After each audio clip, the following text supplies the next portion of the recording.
So hello guys and welcome back to my YouTube channel. It's me, your girl Barrister Neze, and this is Nezeville. If you're just seeing me for the first time, my name is Barrister Neze. I am a banker, a barrister, a YouTuber, and a mom of 3. I want to urge everybody to keenly listen to what I'm going to say because it's going to benefit you, if not now, in the nearest future, in the long run. Do well to share this video, like the video, drop your comments. If you have other questions you want to ask regarding this topic or similar topics, drop them in the comment section. And if you want to support my YouTube channel, I have a Patreon account and I'm going to be leaving the link right in the description box and maybe in the comment section too. So today I'm going to be discussing about all the things you need to know before you buy a land or acquire a property in Nigeria. Even though I will be streamlining it to Nigeria, it's important I tell you guys that all I'm going to say covers a lot of areas within Africa. So it's best you take a listen. And whether you're based in Nigeria or you're in diaspora, it is important for you to listen. In fact, go take a pen and paper now and start taking notes because I'm going to be dropping very vital information on all you need to know before you purchase a land in Nigeria. Be rest assured that you are just at the perfect place because as a barrister who has acquired a number of properties for other people and as a landowner myself, I have both the theoretical and practical knowledge of how everything works regarding to purchasing of lands. So sit back and let's dive right into the video.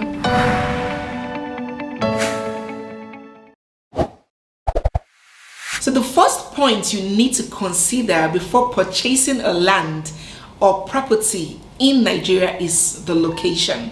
Personally, I advise potential clients not to purchase lands in villages. It is better to purchase lands in town because if you go to somebody's village and purchase a land, or else you are an indigene of that village, or else you are an indigene of that town. But for you to be a foreigner and go into the interiors of somebody's village to purchase a land is usually not a very good idea. Now, there are several questions you need to ask yourself as to location when you want to buy a land. What do you need the land for? Is the area a residential area or a commercial area? Is the place where you want to build and rent out or you want to reside there? Is the environment where you want your children to be raised in? What is the proximity of that place to your place of work or your place of business? What is the road network like? We know that when there's a road network, when there are roads in an area, it develops fast, it's opened fast. What is the road network like in that area, in that vicinity? You need to ask yourself all those questions. Is it fast going from a rural area to an urban area? Because this is not like you are in the US where even in rural areas they still have access to modern facilities and infrastructure. In Nigeria, many rural areas do not have the good hospitals, the good schools that you would want to have access to. So location is very important when you want to buy a property. If you're looking at a place and you're seeing that, okay, this place, by the trend that it's going in the next 4 or 5 years, by the time I'm finished building, yes, most Nigerians will buy virgin lands and build, right? Unlike abroad where the mortgage system is very well structured there. You don't need to start building your house. You just buy a house and they spread over a long period for you and you pay your mortgage. In Nigeria, we pretty much acquire virgin lands and build to our tastes. So you're asking yourself that by the time I'm done building the next 5, 6, 7 years, how would this area be? Would I want my family to live there? Location is very important because you don't want to acquire a property and every day you and armed robbers and kidnappers and all sorts of hoodlums are fighting and there's no even police station around to even come to your rescue. So you must consider location before purchasing a property. I know that properties or lands in very developed areas are usually on the very high side. So you don't really have to go for that. If you don't have the funds, you don't really have to go for that VGC, that Lekki, that's Victoria Island. But you go for a place where you will be comfortable to live in and raise a family in. Location is very important. Number 2, your budget. Now, buying a land comes with a lot more expenses than just paying for the land. When you purchase a land, you have to pay the agency fee. If it was an agent that introduced that land to you, you have to pay the legal fee, you have to pay the survey plans, and so many other fees, local government fees, you have to pay urban and rural planning fees if you want to start building immediately, and so many other informal expenses that you're going to make. There's the Omonile expense. Omonile, the owners of the land. Nigeria has this culture where if you buy a land, you have to pay homage, something like a settlement, to the original descendants, the original owners of that land. That is the practice, and you must give consideration to that. So if your budget for purchasing a land is 4 million naira, you cannot expect to pour in the whole 4 million in paying for the land, because you don't want to put yourself in a situation whereby after paying the land, you now become completely financially bankrupt. You don't even have any money to pay for the other expenses. You don't have any money to secure the land, to fence the land. You don't even have any money to feed and sustain yourself. You now drive yourself to debt that at the end of the day, you have to sell the land to resuscitate your finances. You don't have to put yourself in that situation. So as I said earlier, if you're budgeting 4 million naira for a land, you have to go for a land of about 2.5 million and have 1.5 million in reserve for other expenses that comes with purchasing a land. The third step in land purchase is land search and verification.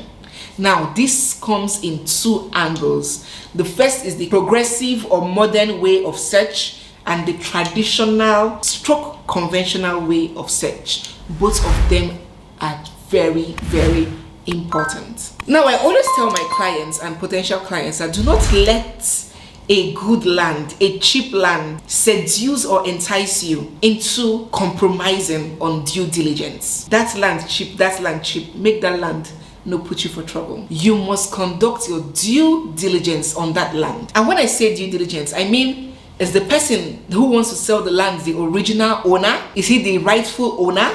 Does he have a right to dispose of that land? Is the land encumbered? When I say encumbered, meaning has it been used as a security for a loan? Yes, you can go to the bank and take a bank loan and use your land as a security, as collateral. Is that land a collateral? Is it subject to any family disputes? First wife didn't give birth to a son. Concubine had 3 sons. 2 families are fighting. You go in and buy that land, you have bought yourself trouble. Is it subject to litigation? Meaning, is that land in courts?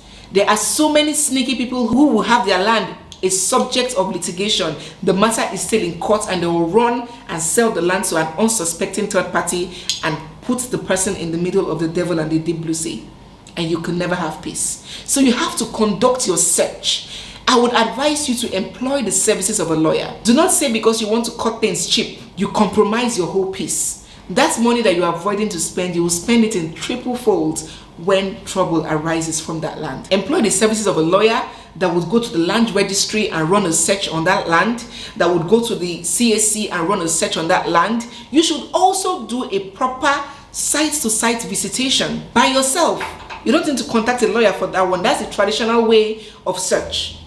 Now, I advise anybody that wants to purchase a property to just disguise as an ordinary person and go to that area and ask questions about that land. Buying a land is like marrying a wife. If you get it wrong, you are in for a lifetime of trouble. And just as the Igbos, where I come from, go for what we call the Ijuajuju to ask questions when they want to marry a woman, you need to go for your Ijuajuju too when you want to purchase a land. Go into the community, ask about the seller, ask about his family, ask about his attitude, ask about what he's known for. Is he a notorious and known troublemaker? Is he a hater of foreigners? There are some indigenes that feel that a foreigner does not have a right to own a land in their hometown, but they will go ahead and sell that land and still feel entitled to that land and will not give you peace to enjoy that land. There's so many people like that. Just ask, go speak the local dialect, the local vernacular. Ask them if are people fighting over that land. You see a land not for sale, you go and purchase it, that's trouble. So yes guys, you have to check out the person who is selling the property to you, his family background, his behavioral history, and all the rest of that, because there's some people who are very notorious for selling one piece of land to more than 10 different people. The fifth point that you have to take note of and check appropriately before you buy a land in Nigeria is the payments and documentation. Now, you agree with me that the only language that the court understands is evidence and documentation. So the first rule to payments and documentation is thou shalt not pay in cash. If you want to make payments for your land, you should either do it through a wire transfer or through an in-bank fund transfer or through a mobile app, something that has documentation, something that you can refer to in the event of a problem. When it comes to land and buying of property, there is nothing like over documentation. Every documentation is allowed. There is nothing like you are being melodramatic or you are being too careful. There is nothing like being too careful. Every suspicion is okay. Because trust me, land issues have turned brothers to enemies, have turned sisters to enemies, have turned husband and wife to cat and rat. So you have to act as if you're buying that land from an enemy. You could even go a step further to ask a lawyer to draft what we call a purchase receipt, where the buyer and the seller would sign. Because if you just depend on the transfer evidence, the seller in future can claim that that was payment for another thing entirely, not for the land. So you can ask a lawyer to draft a specific purchase receipt evidencing that this so land was sold from this person to this, was acquired from this person to that person on the date you said the amount. There's a receipt that lawyers draw for that purpose. It's still okay. So after making payment and ensuring that that payment is completely documented, the next step is to ensure full registration of that land. And how do you ensure full registration? By ensuring that all previous documents that showed the previous owner of the land as the owner changes to show you as the new owner. There are several importance for that, but one of the major reasons why it is important for ownership to change on documentation is if the previous owner is an unscrupulous person or a deceitful person, he or she can still pose to be the owner of that land and attempts to sell the land and sell the land to a third party. And when that other person runs a search on that land, that other person will still see the previous owner's name as the owner in the land registry.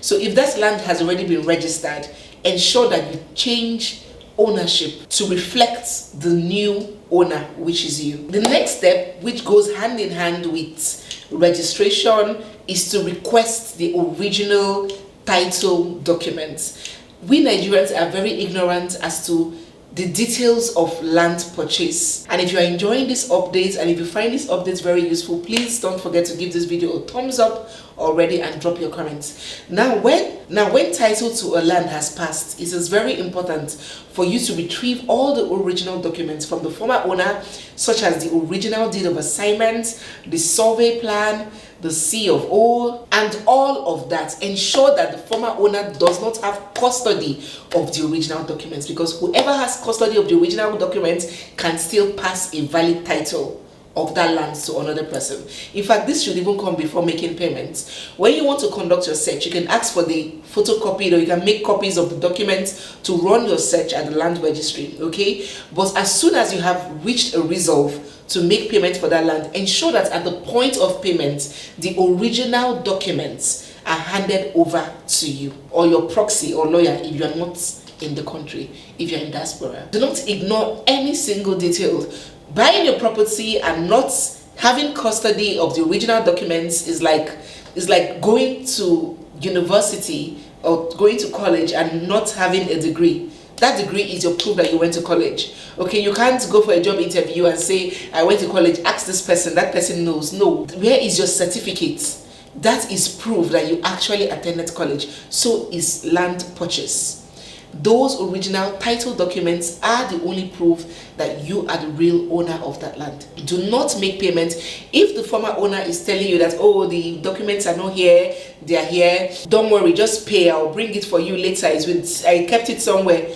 Please, that is a red flag. Do not make payments until you can possess original title documents. After making payments and after getting custody of the original title documents, the next step, very important step in the purchase of land, is securing and monitoring. After purchasing a property, it is a big mistake to leave your property unsecured, because if you do, you make that property susceptible to intruders and other claims. Okay, so that's why I mentioned earlier that when you're budgeting purchasing a land, you have to place in the budget the cost of fencing that land. You need to fence that land. In fact, if your finances will allow you, fence it with a high big fence and a big gate, like the gate of Mount Zion that can never be broken.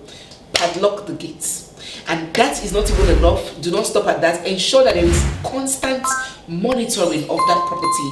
I have seen a lot that happens with lands. Trust me, getting into a land dispute is not something you want to get into, because even if you have all the documents, all your documents will not save you when a land saga starts. Don't forget that we're still battling with the legal system in Nigeria. It's not as, It's not like it should be. We could still have cases in the courts that could span for 15-20 years, going from the magistrate court to the high court to the court of appeal to the Supreme Court, and time is wasted. And when there's a land in dispute, the court puts an injunction on that land, meaning nobody will be able to develop that land or do anything on that land until judgment is gotten. So you end up wasting your entire years fighting for a land in the court. So it's better for you to avoid all these hassles that may come up by being on your toes. If you're not in the country, I implore you to hire the services of either a relation or an estate management company that will be keeping an eye on that property, constantly visiting that property. Once every month, you could just drive there, clear the grass, you look around, you register your presence. Do not just buy a property and leave it there, fallow, without putting an eye on it. That land could still be taken from you even with your documents. And you know that when it comes to land and land tussles, there are a lot of things that go on. Even diabolical means are employed. Even fetish and diabolical means are employed when it comes to land disputes. So it's always better to be safe than sorry. Securing your property by fencing it and locking it up and constantly visiting that place to ensure that it hasn't been encroached on, writing on the fence, this land is not for sale, caveat emptor, and every other means you think is necessary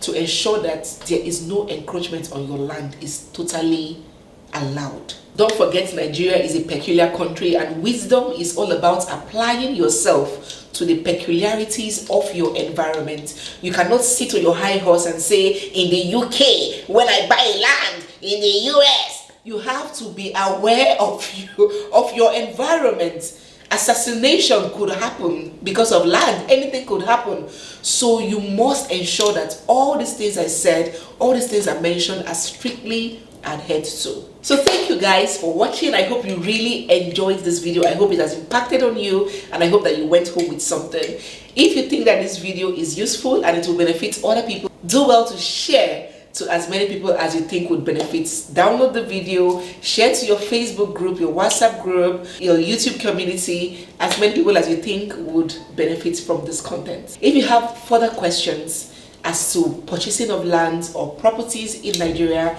do drop in the comment section, and God willing, I'll be available to attend to them. Don't forget to give this video a big thumbs up. That's the best you can do for me for this beautiful content that I have brought your way free of charge. And subscribe if you haven't. It's me, your girl, Barrister Neze, and thank you for watching. See you in my next video.